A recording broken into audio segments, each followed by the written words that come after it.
여러분, 사사시대 엘리는요, 자신의 두 아들 홈리와 비느하스가 하나님을 팔아서 하나님을 모욕하면서 자기 배를 채우고 자신의 성적인 욕구들을 채우고 있는데도 그 아버지로서 그저 나무랄 뿐 징계하지 못한다고 성경은 이야기하거든요. 사무엘상 2장 25절 이하에 사람이 사람에게 범죄하면 하나님이 심판하시려니와 만일 사람이 야훼께 범죄하면 누가 그를 위하여 강구하겠느냐 하되 그들이 자기 아버지의 말을 듣지 아니하였으니 이는 야훼께서 그들을 죽이기로 뜻하셨음이더라. 아이 사무엘이 점점 자라매 야훼와 사람들에게 은총을 더욱 받더라.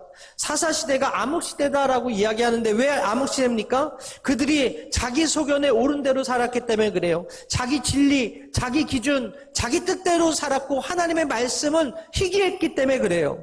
사사기 17장 6절에 함께 읽을까요? 시작. 그때에는 이스라엘의 왕이 없었으므로 사람마다 자기 소견에 옳은 대로 행하였더라. 여러분, 절망의 시대의 시작은 내 뜻대로 사는 거예요.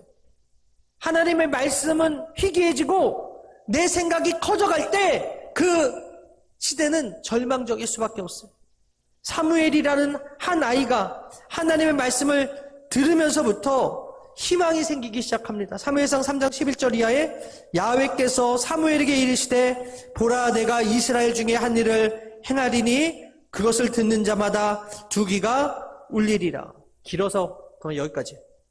성경은 어린 사무엘이 하나님의 음성을 듣던 날의 상황을 이렇게 얘기하거든요. 사무엘상 3장 2절 이하에 엘리의 눈이 점점 어두워가서 잘 보지 못하는 그때에 그가 자기 처소에 누웠고 하나님의 등불은 아직 꺼지지 아니하였으며 사무엘은 하나님의 궤에 있는 야훼 전에 누웠더니.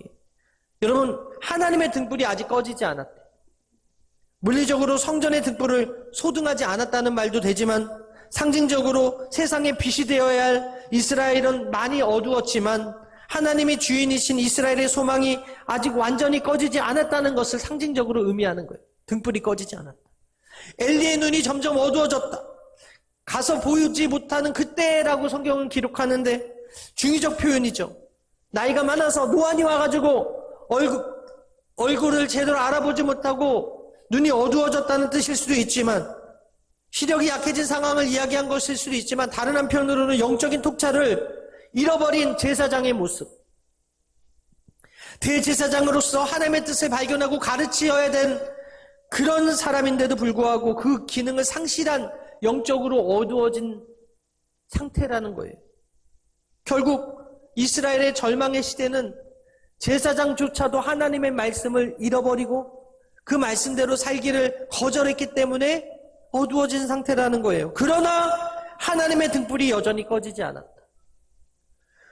하나님의 말씀이 그럼에도 불구하고 들리는 사무엘이라는 한 아이가 있었다. 그 말씀을 들은 사람이 있었기 때문에 하나님의 등불이 꺼지지 않았다.